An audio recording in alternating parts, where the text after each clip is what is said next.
Welcome to the Visibility Gap. I'm Dr. Jen Ashton. Today we're addressing an urgent and deeply concerning issue in mental health, the sharp rise in depression among teenage girls. A 2023 report from the New York Times revealed that 53% of teenage girls reported experiencing severe depressive symptoms, a staggering and alarming figure. The human toll of these statistics is truly heartbreaking. According to the Centers for Disease Control and Prevention, nearly 30% of teenage girls have seriously considered suicide, and 13% have made a suicide attempt. In this episode, we'll examine the factors fueling this troubling trend and explore how families, friends, and organizations can come together to support teenage girls in crisis. Through greater awareness and unified action, we can protect the mental health and well-being of the next generation. We'll be joined by a panel of experts who will share actionable strategies and insights for addressing this critical issue. But first, we'll hear from an inspiring and brave young woman who turned her own challenges into a powerful mission to help others heal. Please welcome Hailey Hardcastle. First of all, thank you for your bravery and your courage to come and share your story. I know that it will help so many people. Where do you want to start? Well, thank you for having me. I really appreciate the chance to share my story with others. I believe that storytelling is one of the most powerful tools we have in combating the youth mental health crises. And I think I would like to start with some of the root causes of my mental health experiences. Start wherever you want. So I became aware of my mental health at a very early age. I experienced what's called adverse childhood experiences, or ACEs. I had a single mother who was very young. We didn't have a lot. We got by, but low income. And when I was in kindergarten, I experienced childhood sexual abuse. And these heavy experiences made growing up very hard. And I became aware of my own mental health as early as kindergarten. And I developed some coping strategies to deal with the things that happened. I later found out that these coping strategies could be described as severe anxiety and depression. But at the time, I was just doing my best. So when I was a child, I became very obsessed with different numbers and colors and doing things in patterns. And these are things that people with anxiety will often do, especially children with anxiety. And I had a really hard time getting to school. I would have panic attacks on the way there. But once I was there, I was a straight A student, and I loved being there because school was my safe place. And it was the early 2000s, and so mental health was not talked about as much as it is today. And I did not have insurance. You know, we were a low-income family just getting by.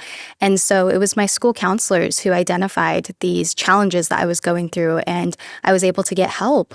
Now I'm a grown woman, and I am so thankful for all of these moments of hope where people intervened and got me the help that I needed. And it was really the adults in my life who took note that something was just a little bit off and got me connected. Because you were so young, it's not like you could have been expected to ask for help yourself. Absolutely. First of all, I'm so sorry for what you went through. And again, know how difficult it can be to relive parts of it and talking about it, but it also can be therapeutic. Mm-hmm. And it took you quite a while to seek therapy or start therapy. What was the period of time, and what factors contributed to that delay? So I began experiencing mental health challenges at such a young age, but I didn't see my first therapist until I was 21, out on my own in college. And I was motivated to get that help because, frankly, I had the means to do it. Growing up, I didn't have health insurance. I didn't have access to these resources. So I relied on my community. I relied on school counselors and teachers and friends. I relied on social media to get me a lot of this information. And that's why I believe it's really important to have clinically vetted quality mental health information on social media and online. These were the places that I was accessing mental health care. I called hotlines in high school, just trying to find, a beacon of hope, someone to talk to anywhere that I could.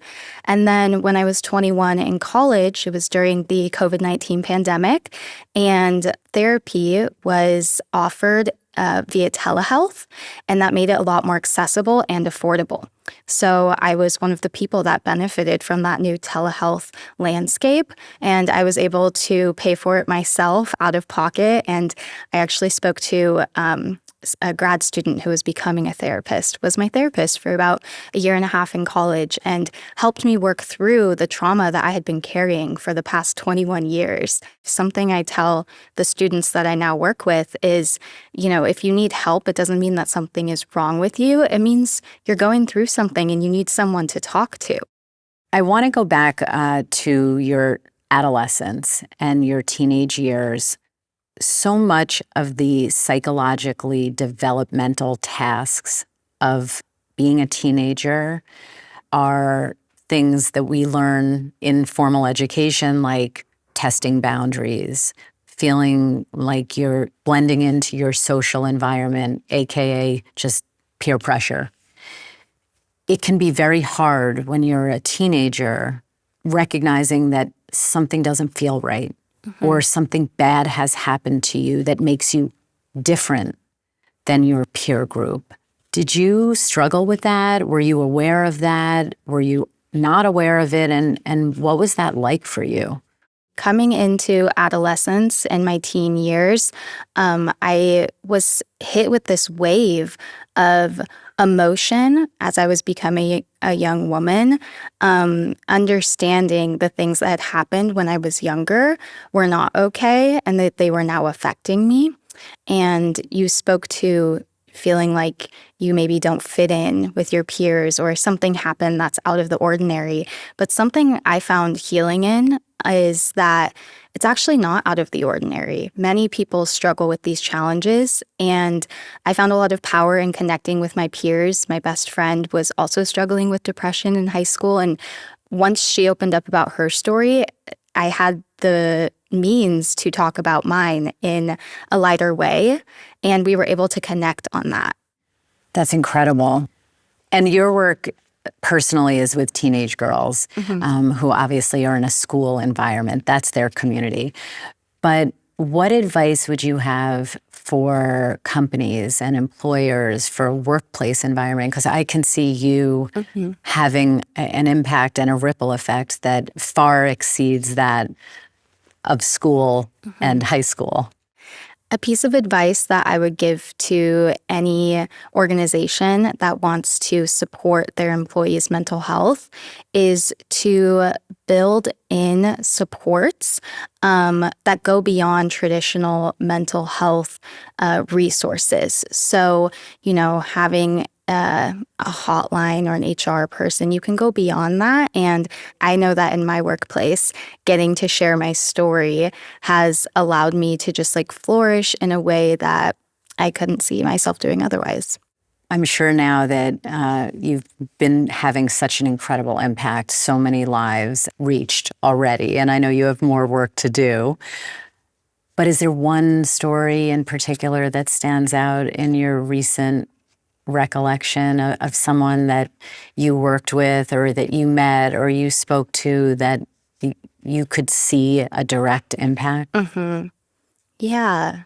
So in my work, since moving into the advocacy space and sharing my story on a larger level, I often will travel and speak to students at conferences. And that is my favorite type of speaking to do, sharing with the youth. And recently I was at a conference in Georgia, and I was speaking to my story, and as they do, youth come up and chat with me after and ask to take pictures and stuff. But this one little girl came up to me and she said that she was having a similar experience at home. She was in probably third grade and was sharing what was going on in her home life. And I was able to connect her with her teacher and let her know something was going on. And going back to the vocabulary piece, having the words to talk about what you're feeling is so, so important. And that might have been the first time that little girl heard the words to explain how she was feeling. And so she was able to share with me that she was going through some not great stuff at home, and I was able to connect her with someone who could get her further help. And so I think, again, having conversations like these and sharing that story is just so, so important. You know, the United States Surgeon General has called for there to be a warning, almost like a black box warning on social media for teens due to potential adverse consequences on their mental health. What's your opinion on that? I would say it wasn't wholly beneficial for me to have access to social media while going through a mental health crisis. Although there are places to access resources on social media, like I said, I used it to find information, but it can also be used as a coping mechanism. I think that oftentimes adults will think that the big problem with social media is comparison, but really it's the disconnecting from real life. You know, when I'm in my deepest depression, I would spend hours scrolling on TikTok, not reaching out to my friends because I felt like I was in a community. I was on TikTok, but that's not a community. That is such an important perspective on social media that I think bears repeating. You know, you're saying it seems like you're connecting, but you're actually disconnecting in many ways, in a real interaction, human interaction manner. That's very profound. Yeah, absolutely. I think the other part of social media is it is a place to find resources, but we need to make sure they are quality resources. There is a lot of misinformation about mental health that youth have access to online that concerns me. Yeah. The credibility absolutely matters when you're talking about your health, mental health, physical health, and how you find it online or how it finds you. Do you think there's any area or recent advance in terms of adolescent mental health that you find particularly exciting or interesting? I would say that a recent area of development in the youth mental health space is the robust inclusion of youth in this conversation that has improved in the past few years. When I first began mental health advocacy, it was profound for a youth to be in the room. And oftentimes it was only one student or the same student over and over again. But the truth is we need diversity of thought in these conversations. And in the past year or so, I've seen so many youth like myself become advocates and be empowered in their story. And, so many celebrities and government agencies are inviting youth to be a part of the conversation. And I think that's the way forward. Well, I hope they're listening because I think you're right. And you're how old now, Hailey? I am now 24. 24. Well, you have certainly experience and wisdom way beyond your chronological years. And I'm just so impressed and inspired by the work you've done in just the almost quarter of a century that you've been alive. I can't wait to see what you continue to accomplish. And I know you are reaching so many teenagers and the adults that are in their lives. So I really want to thank you for your mission and for coming to share your story with us. Thank you so much for having me. And to help us unpack everything we just heard and to help us explore what companies and communities can do to help teenage girls in crisis, I'm joined by two accomplished and impressive experts. Dr. Wendy Kline is a distinguished professor at Purdue University. Her career focuses on the intersections of women's health, reproduction, and the history of medicine. Her latest book, Exposed: The Hidden History of the Pelvic Exam, marks her fourth major publication.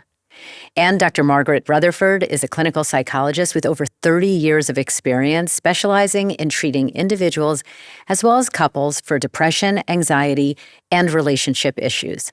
She is the author of Perfectly Hidden Depression: How to Break Free from the Perfectionism That Masks Your Depression. Dr. Kline, Dr. Rutherford, thank you so much.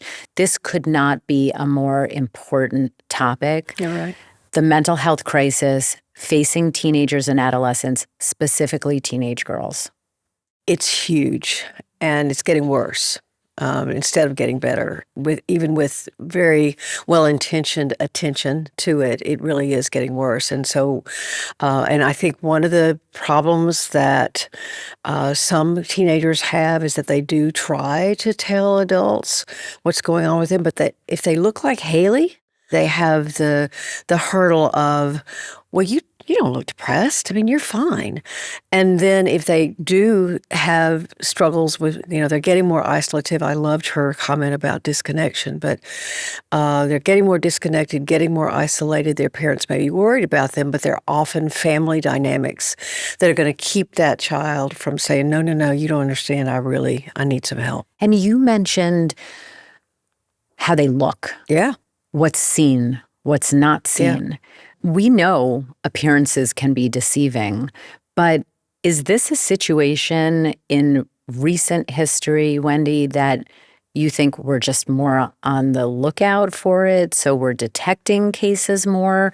Or is the incidence really going up, or a combination of both? That's a fascinating question. When you talk about mental health, it's sort of hard to know because the language changes. So what behavior looks different in one context or problematic in one context could be perfectly normal in a different one. So it's hard as historians to always know, are the numbers going up or down? Is this about awareness?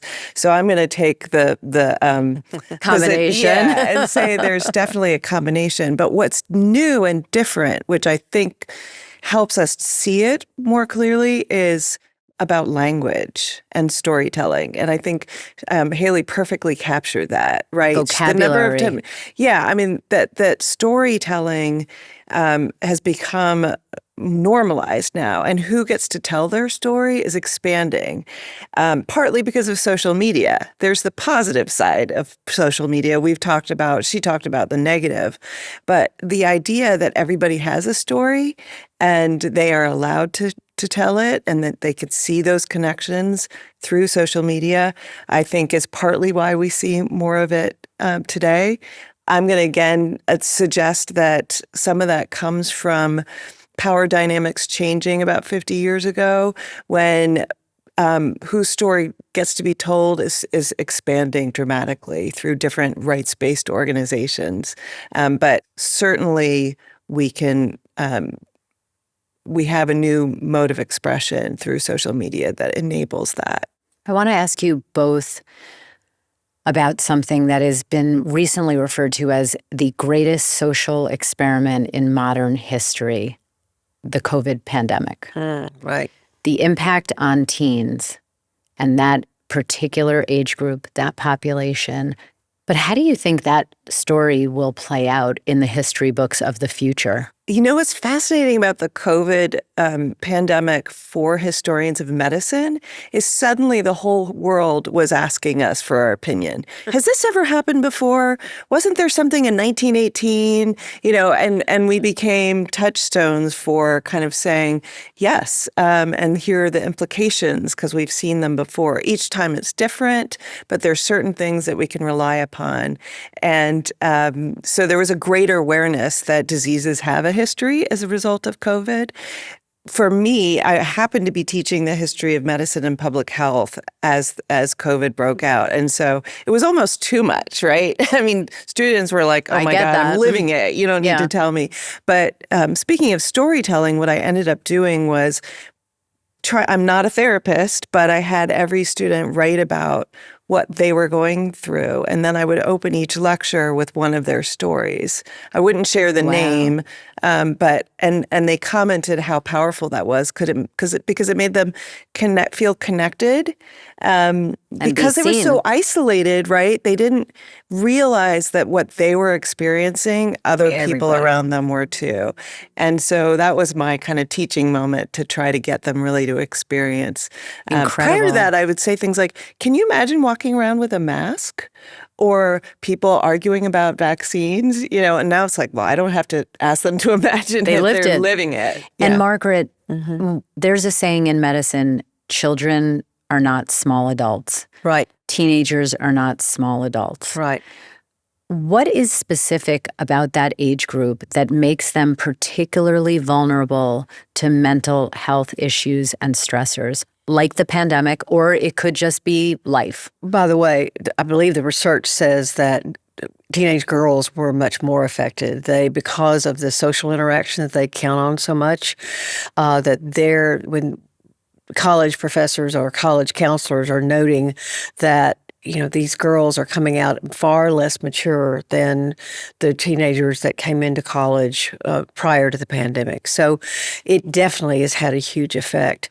I want to pounce on the word seems, because certainly the kids I have seen, what they seem like to others, do they seem to fit in? Do they seem to be like these people they want to be like? That is so important to them. And they will work very hard, whether it's a change of their clothing or a change of their hair color or a change of whatever they can think of, to seem like they fit. And I do think that that's one of the factors. Also, a lot of teenagers grow up in families that the parents do not allow any kind of painful emotion to be talked about, or they discount it as, oh, you're just an adolescent, you'll grow out of this. So, bit of a long-winded question, answer to your question, but.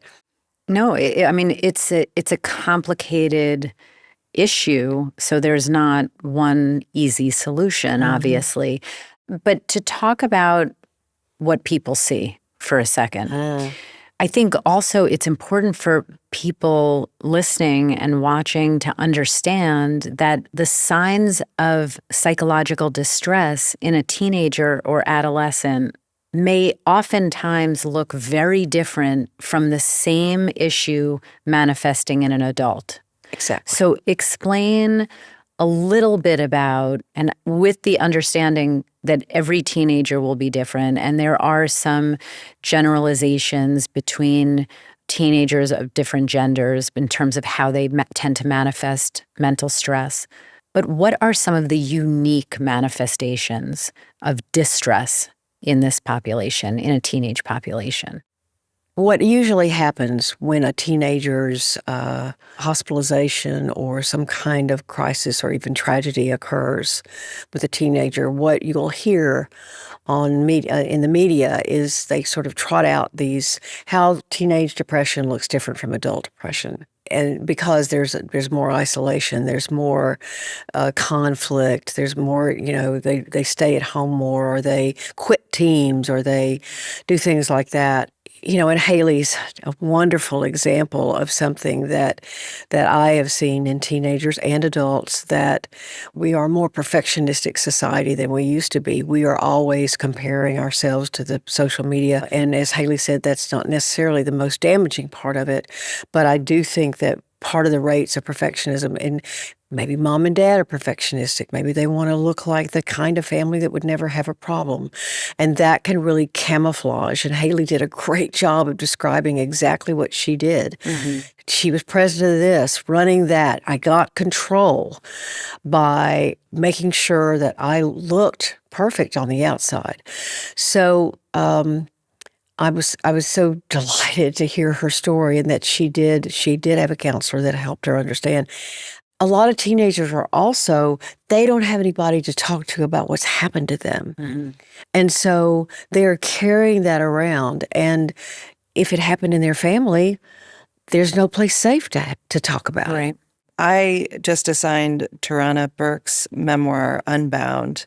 She's the original founder of the Me Too movement, and she talks in there about how she was sexually abused as a 7-year-old.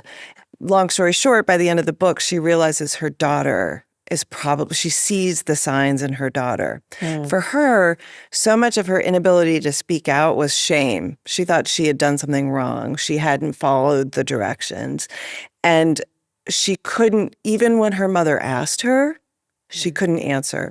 So with her daughter, what she did differently was she gave her a piece of paper and said, if there's something you want to write down in your safe space, in your privacy, I will read it. And that's exactly what happened. And I think the power of that message is, yes, you want to be there and you want to ask them questions, but sometimes you have to come up with a different way of approaching it because they can't answer the question, right? And so some of the messages, not just be present and ask questions, but think about what are the other ways, creative ways to see that, to help them open up when it's so powerfully embedded, right? And that shame is part of it, that they're ashamed. They don't want to tell their mother because they think they've let their mother down. So part of it is also just trying to keep, an awareness of how to do that. As a professor, obviously you're dealing with a vulnerable population. What have you seen work in an academic environment, and what have you seen not work? Anything jump out at you in your work? Yeah, absolutely. I have taken much more care in the kind of reading assignments I give to my students because over the last, I'd say 10 years, it's become clear that mental health is in a crisis in the university population as well. And if you give them the right kind of literature, they will open up quite a bit. And so the more I started seeing them responding positively in a negative way, right? They're responding positively because they can identify with the depression issues, with the abuse issues, and they're desperate to be able to open up about them. And so I'll get reading assignments and basically confessionals of what they're struggling with and how poorly, in many cases, university systems are with dealing with mental health or the wait time to see someone. It's just heartbreaking. Yeah. This particular topic of sexual abuse, because it's often not talked about, sometimes these little girls aren't aware of what's going on. They don't have the language to talk about it, and my research, and I write about the Larry Nassar case and how many of these young gymnasts didn't even know because they'd never had these conversations that he was actually violating them. So having these kind of critical conversations and, again, respecting language and being comfortable talking about it with the awareness that it is happening, and without the language, we can't really do anything about it. A lot of the listeners to this podcast will be adults with a teenager in their life in some way. What would your advice be to them, both of you, if you are an adult listening and are concerned about a teenager's mental health? I think it's about modeling. I think it's about have you raised your children, reared your children in an environment in which you and your partner, if you have one, actually talk about your own struggles in an age-appropriate way. Sure. Obviously. But if you are modeling that, and if you show, I can talk about my failures, I can talk about my fears, I can talk about my struggles, then it grants them so much more permission and sets the stage for them to say, well, Mom, I need to talk to you about something or whatever. But I've also heard you say, Margaret, transparency is important. So for an adult who's concerned about a teenager's mental health to say, this is what I've seen. I'm not an expert in this. I don't necessarily have all the right answers, but you don't have to go through this alone, and I'll help you find the answers. I think that's wonderful because it also addresses this idea that, well, this couldn't happen in our family, not to you and me, and yet it can. It happens a lot. And so that really gives the parent and child the opportunity to say, this is about us. This isn't about what we look like to everybody else.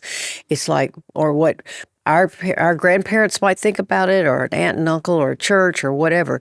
This is between you and me, and I want to tune in to you. There's also a lot of blame. We somehow feel like when we become parents, we should be up to speed immediately and make no mistakes and always do it perfectly. And so if you have a child in your life or a teenager that you're responsible for who's struggling, it's so easy to feel like you in some way contributed to that by failure or by a mistake or by an action. And I would say, as the mother of a 25 and 26-year-old, try to be kind with yourself. And as my mother, who's a retired nurse, used to say all the time, you didn't come with an owner's manual. And when you were 16, I had never had a 16-year-old before. When you were 17, I had never had a 17-year-old before. And I think we can do ourselves well to remember that. I also think, however, when you can say, I didn't do this very well, that you talk That's the to flip your side of it. teenager You're right. about it. I really didn't do this very well. Right. I went through that period of time where I drank too much, or when me and Dad or me and Mom got divorced, I was really angry, and I talked about him or her You're right. all the That's time. so important. And so just say, closing the loop yes, on that. it's like, this is what I didn't do very well. Yeah. I can't thank you enough for having this important discussion. I know that it helped directly impact people's lives. Thank you. It's an honor. Thank you. And if you or someone you know is struggling with thoughts of self-harm or suicide, please know that help is available. Reach out to the Suicide and Crisis Lifeline by dialing 988 or visit 988lifeline.org. You are not alone, and professional support is just a call, click, or text away. And thank you to our listeners. We hope this podcast has helped you and your loved ones feel seen and empowered. If you found it valuable, please don't forget to share it, like it, and subscribe to stay connected with us.